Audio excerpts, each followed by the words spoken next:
Hi everyone, my name is Josh, and I will be refuting Attila's speech, and his claim was that hybrid cars have a significant positive effect on the environment. His secondary claims include hybrid cars pollute air less than a traditional gasoline-powered vehicle. His second claim was that hybrid cars reduce the need for gasoline, and his final claim was that hybrid cars have environmentally friendly engine systems. My response to his first claim of hybrid cars pollute air less than a traditional gasoline-powered vehicle is that the mention of acid rain that he gives is vague in its relation to hybrid cars. According to the EPA website, car emissions are relatively low compared to large power plants or smokestack corporations, as they are referred to on the Environmental Protection Agency's website. My second claim is that my opponent's claim is undermined by his own mention of the cars still requiring gasoline to operate, which leads to the release of emissions. According to hybridcars.com, the batteries in the car only last so long, and once they stop releasing power, the car goes back to a lesser engine. This in turn notifies us that hybrid cars go back to the lesser engine of a standard car, which in turn requires the use of gasoline, which then leads to the release of emissions yet again.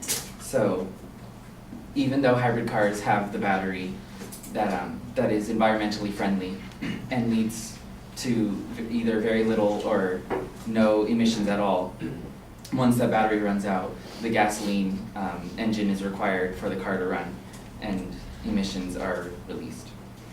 My last claim is that hybrid cars' low dependence on oil doesn't greatly affect the need and cause of oil drilling.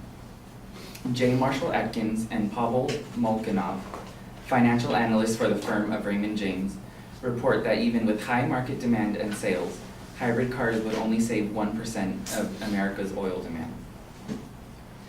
This was from the New York Times Green blog.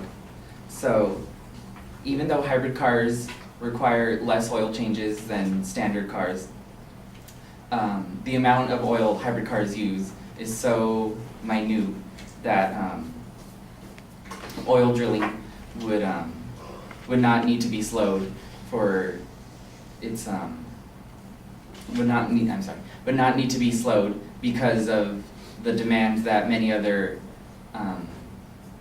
companies and other things that require oil to operate. So, in conclusion, my opponent's choice of data and claims doesn't help prove his main claim that hybrid cars have a significant positive effect on the environment.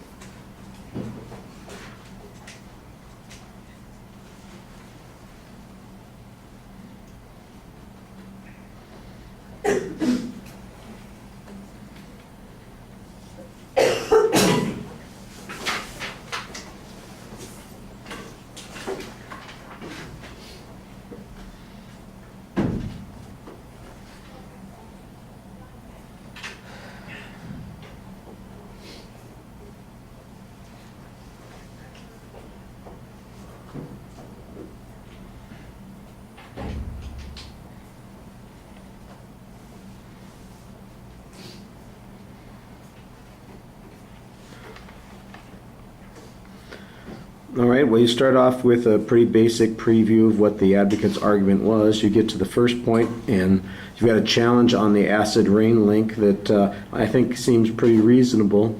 Your explanation is that acid rain is mostly caused by smokestack industries rather than transportation, so that seems like it's addressing the pollution issue. I don't know if that was the only pollution issue that the advocate talked about was on acid rain, so how complete an answer that is not quite clear. The notion that the cars still require gas, I don't think anybody disputes that, but they're going to require substantially less gas, and there's not really any comparative or statistical data on that particular issue. So that's the place where the argument, I think, is going to be a little bit problematic for you, because the notion that says, well, the batteries are eventually going to wear out. Yes, but they're going to wear out after I've saved $15,000 worth of expenditure on gas, or 4,000 gallons of gas, or 3 years of time utilizing oil resources.